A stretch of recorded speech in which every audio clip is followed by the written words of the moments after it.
You may not be aware, North Dakota has salmon, and while they are only found in the Missouri River system, many of our Red River Valley residents enjoy having the opportunity to fish for salmon. And there's some good news from this fall's salmon spawn, and joining us to talk a little bit about that is North Dakota Game and Fish Department biologist Doug Leier. Thanks for coming in. Yeah, you're welcome. This is really kind of neat because when you think about it like in terms of like bighorn sheep, and sometimes people go, whoa, bighorn sheep in North Dakota, or mountain lions or elk and moose, and then on the fishing side of things, sometimes in the spring year we talk about paddlefish in extreme northwestern North Dakota. And people are willing to travel hundreds and maybe even thousands of miles for their goal. And if you're looking for salmon, we've got salmon in North Dakota, Lisa. A lot of people, even though we talk about this every year, don't realize it. And I even sometimes like, yeah, salmon. Are they self-sustaining though here in the state? No, they're not. And that's a really good point. They're only found in the Missouri River system of central North Dakota. And it's not a self-sustaining population like you might have out in northwestern part of the United States. It's not as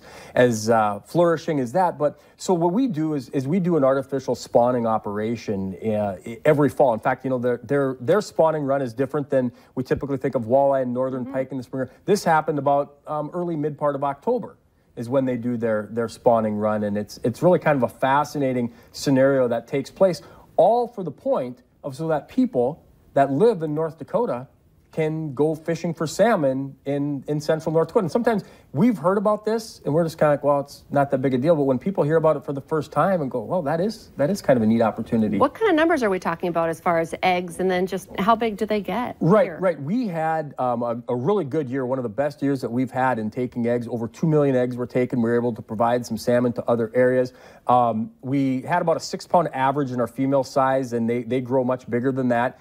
So when we look at the numbers specifically, it was a really good year for our salmon spawning run. And what that says is next year we'll be able to put about 500,000 smolt back into the system, stocking those salmon. And for years to come, it should mean some pretty good numbers as well for people that want to go salmon fishing in North Dakota. The science behind all of this is just fascinating to me. Okay, before you go, have you had North Dakota salmon then? I have. What's your review? It's good. It's good? Yeah, it's very good. Maybe part of it is because it's from our own backyard. Yeah, I like that. Okay, Doug Leier, thanks for coming in and giving us an update on North Dakota salmon.